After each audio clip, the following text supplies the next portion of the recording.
Alright, well, what's new? Kyrie Irving got a new team again. Won't be long before he requests for a trade out of this one, too. They basically traded Spencer Dinwiddie for Kyrie Irving, so you know what that means. We're gonna simulate the rest of Kyrie Irving's career and see how it goes with the Dallas Mavericks. The Mavs now have the best duo in the NBA. I mean, seriously, when you look at this starting five, it is super solid. You're gonna have Luka, Kyrie Irving, Tim Hardaway, Maxi Kleber, and Christian Wood. The Nets got Spencer Dinwiddie and Dorian Finney-Smith, but let's be real, we're all here to see what Kyrie's gonna do on the Mavs. We're gonna go ahead and start from the very beginning of the season, and we got into simulating that pretty quickly, and Kyrie and Luka were already going off. They would end up losing their first game to the Suns, but we saw a lot of promise in this duo, as Luka had 32, 12, and 6, and then Kyrie Irving had 23, 7, and 7. And throughout the rest of the season, they would continue in winning ways, putting up a bunch of points. We did make it to the All-Star draft, and Luka made All-Star captain. Surprisingly, Kyrie Irving was nowhere to be found on the list. And this was surprising considering through the midway point in the season, Kyrie Irving was averaging 26 points, 5 rebounds, and 5 assists a game. So he was taking very well to some new scenery. God, well, of course, Doncic won MVP, averaging 38, 12, and 12. Hey, I do like to see this, though. Kyrie Irving ended up making All-NBA second team. LeBron made All-NBA second team, too. I expect to see some extreme venting from him on social media and in interviews after not landing Kyrie Irving in the trade. Lakers don't seem like they're doing too bad, though. They did end up getting the 3 seed, going 46 and 36. This season, LeBron averaged 22 points, 8 rebounds, and 6 assists. Anthony Davis balled out as well, averaging 20 points and 11 rebounds. But as we know, we are all here for Kyrie and the Mavericks. And they did end up getting the #1 seed after going 56 and 26. Obviously, Luka had that insane MVP season, and then Kyrie averaged 26 points per game as well. Tim Hardaway chipped 13 off the bench. Christian Wood. This team actually does still have some pieces. And that was shown as in their first season and playoffs together, they already made it to the Western Conference Finals. They'll be taking on the Minnesota Timberwolves. Through the playoffs so far, Kyrie's averaging 24 points, 4 rebounds, and 6 assists. And Luka is, well, you know, Luka.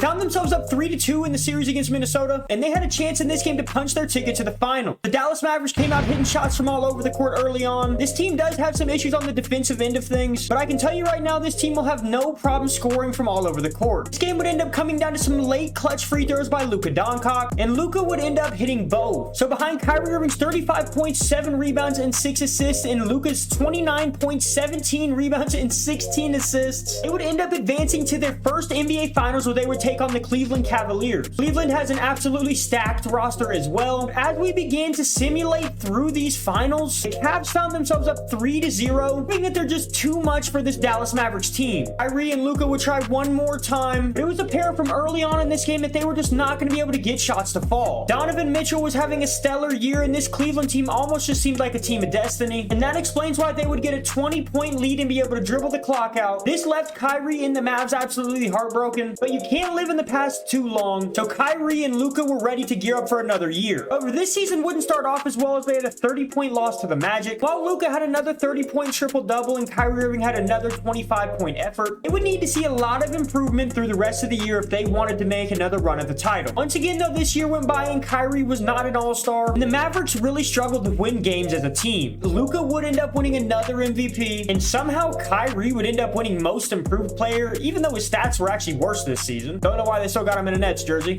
Due to having a rough season in the wins and loss column, going only 43 and 39, Mavericks would end up finding themselves in a play-in game against Phoenix. We simulated that game. Phoenix would end up winning 123-114. So the Mavericks had to win this game against Houston if they wanted to advance to the actual playoffs. So we began to simulate that game, and the game actually went into a tough overtime battle, but the Mavericks were able to hold on. In that game, Luka had 39, 12, and 12, and Kyrie had 35, 11, and 5. They would end up taking on the #1 seeded Denver Nuggets in the next round. And although they do have Luka and Kyrie, the rest of this team just has nowhere near enough firepower to be able to contend. And that's why the Mavericks were eliminated in the first round in only 5 games. Holy hell, Luka had 51, 10, and 10 in the closeout game, but it still wasn't enough for us to win. I think it's definitely safe to say this was a reality check for Kyrie and the Dallas Mavericks. If they wanted to win an NBA title, they would need a lot more pieces. We were now in year 3 of the Kyrie and Dallas mix. If they were going to do a title, they would need to do it fast, because Kyrie's overall is slowly dropping to only an 89 overall now. And unfortunately, the roster is actually looking like it's getting worse, as they don't really have enough money to pay anyone, considering Kyrie and Luka both command max salaries. But in this season, something special was really brewing, because Luka won his 3rd straight MVP, Kyrie Irving made another All-NBA second team, and the Dallas Mavericks finished with the best record in the NBA at 54 and 28, and this momentum would propel them to be able to advance to their 2nd NBA Finals against the Cleveland Cavaliers. This was obviously due to Luka and Kyrie Irving Irving's efforts, as Luka is averaging 32, 10, and 11 in the playoffs, and Kyrie is averaging 26, 5, and 5 on over 50% shooting. But would they be able to get their revenge on the Cavs? And this Cavs roster is even more loaded than it was the last time. I mean, look at the overalls. They have a 95 overall Evan Mobley, 95 overall Darius Garland, 93 overall Donovan Mitchell, 89 overall Jared Allen. It's going to be interesting, but we went ahead and simulated this game by game, and we found ourselves in a game 7 situation. This meant that it all came down to this, and that the winner would take all. Luka and Kyrie finally be able to capture their title together. There's really only one way to find out, so we went ahead and watched, and it felt like they were finally able to hit shots. We simulated through some of it, and to start the second half, the Dallas Mavericks were already up 11 points. Kyrie passed the ball to Tim Hardaway Jr. on the wing, but he missed the 3, but it didn't matter because the tip in was good on a crazy rebound. Donovan Mitchell would come back forcing up 3-pointers, which ended up being extremely good for the Dallas Mavericks as they were able to get out in transition. Kyrie was finally able to show his layup package on the biggest stage. It was getting to be danger time for the Cleveland Cavaliers. Somehow in the end, Cleveland did just not have enough firepower to beat Kyrie, Luka, and the Mavericks, meaning that Luka and Kyrie would get their revenge. Kyrie is able to hoist his second NBA trophy. Luka wins Finals MVP, and that's rightfully so. He had fucking 57 points, 11 rebounds, and 9 assists in the final game, but I genuinely don't think they would have been able to win it without Kyrie Irving. But without giving any warning or explanation, Kyrie would decide to retire at the young age of 33 after winning a title. Never change, Kyrie. Never change.